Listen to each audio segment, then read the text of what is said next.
There's a number that haunts almost everyone I talk to. It's not their salary. It's the gap. The distance between what they earn and what they actually keep.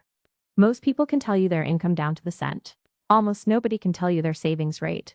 And that one blind spot explains more about someone's financial trajectory than their job title, their degree, or the city they live in ever could. I spoke with a surgeon last year. She makes over $400,000 annually. She has $12,000 in savings. $12,000.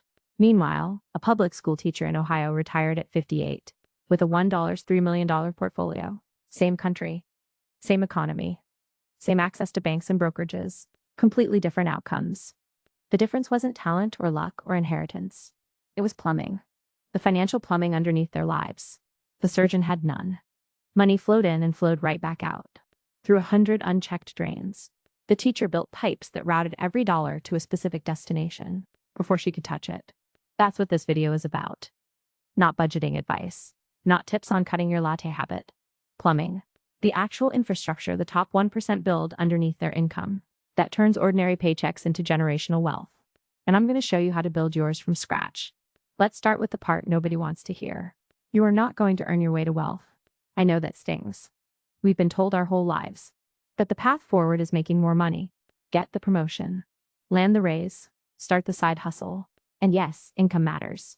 But income without infrastructure is just faster spending. There's a landmark study from the National Endowment for Financial Education that found 70% of lottery winners go broke within a few years. These people received windfalls of millions. No income problem there. The problem was that money without a system is like water without pipes. It just floods the floor and evaporates. The top 1% understood something early that most people learn too late. Building wealth is a routing problem, not an earning problem. It's about where each dollar goes the instant it exists, not how many dollars you can generate. Once you understand that distinction, everything changes. So here's the infrastructure. I call it the 4-pipeline system. Every dollar that enters your life flows through one of 4 pipes. And each pipe has a fixed diameter that doesn't change, no matter how much water pressure you add.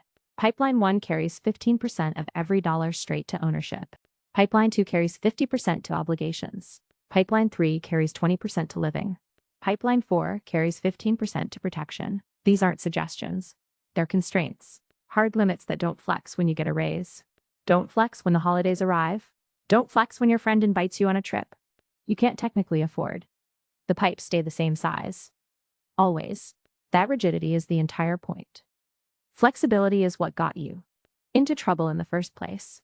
Flexible spending means your brain makes a new decision with every purchase, and your brain is terrible at financial decisions in the moment. It optimizes for comfort, for status, for immediate relief. A rigid system removes your brain from the equation entirely. Let me walk you through each pipeline. Pipeline 1. Ownership. 15% of your gross income goes here before anything else. Not savings. Ownership. The language matters. Saving implies setting money aside, parking it somewhere passive, maybe getting back to it someday. Ownership means you are buying things that produce value while you exist in the world doing other things. When you purchase shares of a total market index fund, you become a fractional owner of thousands of companies. Apple engineers are writing code for you. Costco cashiers are scanning items for you. Johnson & Johnson scientists are developing products for you. You own a piece of their output. Their labor compounds your wealth. That is radically different from putting money in a jar. Here's what most people don't grasp about compound ownership. It's not linear. It's a curve that looks flat for years and then goes nearly vertical. Someone investing $500 a month starting at age 22 will cross the $1 million mark around age 52 at historical market averages. But here's the part that breaks people's brains. Of that million, only about $180,000 came from their actual contributions. The remaining $820,000 was generated by the money itself. Their money literally made more money than they did. Now push the start date back to 32. Same $500 monthly. By 52, they have roughly $380,000. Not because they invested less per month, because they gave the curve 10 fewer years to bend upward. Time is the only input you cannot buy more of later. Every month you delay is a month of compounding you permanently lose. Where does this 15% actually flow? Tax-sheltered accounts first. Always. A 401k lets you invest pre-tax dollars in 2026 up to $24,500 per year. If your employer matches contributions, That match is a guaranteed 100% return on day one. There is no investment on earth that reliably doubles your money instantly. Take the match. Max the match. Then fund a Roth IRA up to $7,500 annually. Roth contributions are taxed going in, but never taxed coming out. You're paying taxes at today's rates to avoid paying at tomorrow's rates, which historically trend upward. Warren Buffett has said that if he were starting over with a small portfolio, he'd use a Roth. The tax-free compounding over decades is that powerful. Once those sheltered accounts are full, the overflow goes to a standard brokerage account. No special tax treatment, but still ownership. Still compounding. Still working while you sleep. And in every single one of these accounts, keep the investments boring. A single broad market index fund. No stock picking. No sector bets. No crypto gambles inside your core wealth engine. Boring is the point. Boring works. Pipeline 2. Obligations. 50% of your income covers the non-negotiable cost of existing, rent or mortgage. Utilities. Groceries, real groceries, not DoorDash at midnight. Insurance premiums. Minimum debt payments. Transportation to and from work. That's it. That's the list. Everything on that list shares one characteristic. If you stopped paying it, something in your life would break within 30 days. Your lights would shut off. Your landlord would start the eviction process. Your insurance would lapse. That's the test for whether something belongs in this pipeline. Would it break within 30 days? Most people fail this test spectacularly. They file their gym membership under essentials because health is important. They count Netflix as essential because it's only $15. They call dining out essential because cooking takes time they don't have. Each individual rationalization seems reasonable. Collectively, they inflate the obligations pipeline from 50% to 70% and the entire system collapses. The two expenses that deserve the most scrutiny here are housing and transportation. Together, they typically consume 40 to 60% of the average American's income. That's not a budgeting problem, that's an architectural problem. You built your life around expenses that leave no room for anything else. Housing should live below 28% of your income. That's not my opinion. That's the threshold mortgage lenders have used for decades because beyond it, default rates spike. If your rent exceeds that threshold, you need a roommate, a different neighborhood, or a different city. I know that's not what you want to hear, but the math doesn't care about your preference for a one-bedroom with exposed brick. Transportation is even more insidious because it disguises itself as a single expense, when it's actually 5. The payment, the insurance, the fuel, the maintenance, the depreciation. A $45,000 car doesn't cost $45,000. It costs roughly $75,000 over its ownership life when you factor in everything. Meanwhile, a reliable 3-year-old Honda Civic does everything that car does, for a fraction of the total cost. The wealthiest people I know drive the most unremarkable cars on the road. Not because they can't afford better, because they did the math and decided compound returns on invested capital are more satisfying than leather seats. Pipeline 3. Living. 20% goes to the experiences, pleasures, and small luxuries that make life worth the effort. This pipeline exists for a critical psychological reason. Systems that demand total austerity get abandoned every single time. The research on this is overwhelming. A study published in the Journal of Consumer Psychology found that people who completely restrict discretionary spending are 3-4 times more likely to eventually abandon their financial plan than people who budget a fixed amount for enjoyment. The parallel to crash dieting is exact. People who starve themselves don't get thin. They binge. People who financially starve themselves don't get rich. They splurge. So 20% is your release valve. Dinners with friends, weekend trips, the hobby that makes Tuesday evenings bearable, concert tickets, a nice bottle of wine. Whatever makes your life yours. But here's the discipline inside the freedom. This money lives in its own account. A separate checking account or a prepaid card funded automatically when you get paid. When the balance hits 0, you're done for the month. No borrowing from obligations. No raiding the ownership pipeline. Done means done. This constraint turns spending into a game rather than a guilt spiral. You start prioritizing naturally. You realize the $14 deli lunch habit is eating a weekend trip. You notice the subscription you forgot about is consuming a dinner out.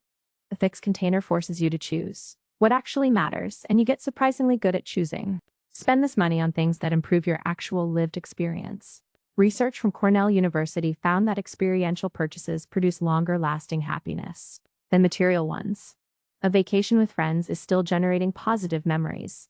Years later, the watch you bought last spring already feels normal. Direct this pipeline toward connection, growth, and experience, not toward accumulating objects that impress strangers who aren't paying attention. Pipeline 4. Protection.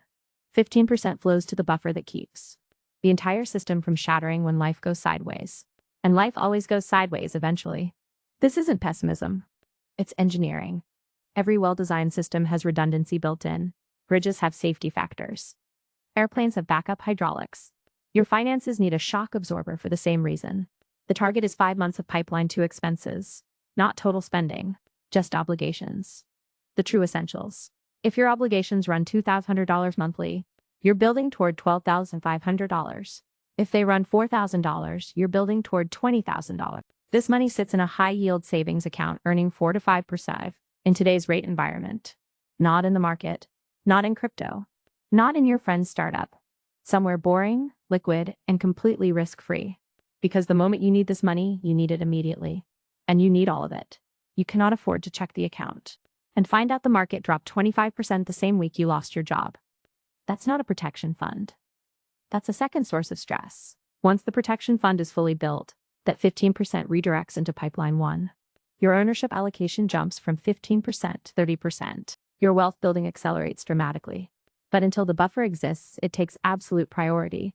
The whole system is fragile without it. One layoff, one medical emergency, one major repair, and you're liquidating investments at a loss or going into debt. The protection fund is what makes the rest of the system anti-fragile. Now here's the part that makes all 4 pipelines actually work. Automation. You do not manually move money into these pipelines. You do not look at your checking account on payday and make decisions. Decisions are the enemy.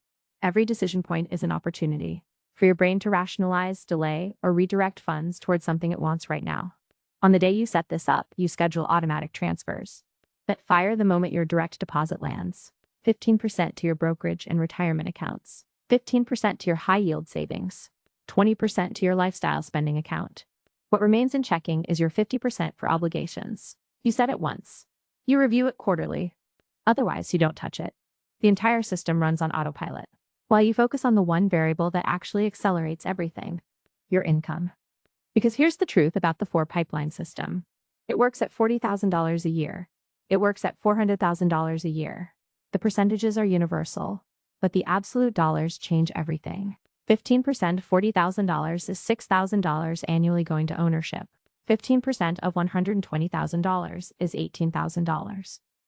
Same system. Triple the fuel. So once your pipelines are built and running, every ounce of energy goes toward making more money. Ask for the raise. Build the skill that commands higher pay. Launch the side project. Increase the input because the system will automatically route the increase to the right places. You don't need to rebuild the plumbing every time you earn more. The pipes handle it. You just turn up the pressure. I want to leave you with something that reframed everything for me when I first heard it. The average millionaire in America doesn't look like what you think. They don't drive luxury cars.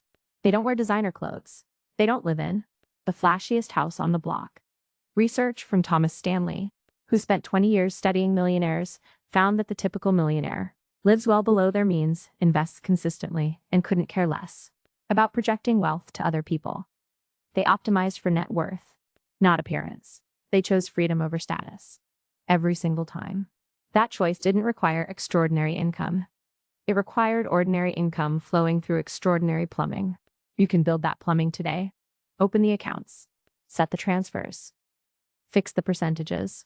Let the system run. 1 year from now, you'll check your net worth and see a number that would shock the version of you sitting here today. 5 years from now, compound ownership will be doing things you didn't think were possible on your salary. The gap between what you earn and what you keep will be the widest it's ever been, and for the first time, it'll be wide in your favor. The infrastructure is simple. Building it takes 1 afternoon. The results take a lifetime to fully realize. But they start the moment the first transfer fires. Not tomorrow. Not next month. The moment you set it up. That's how the 1% do it. Not with secrets. With pipes.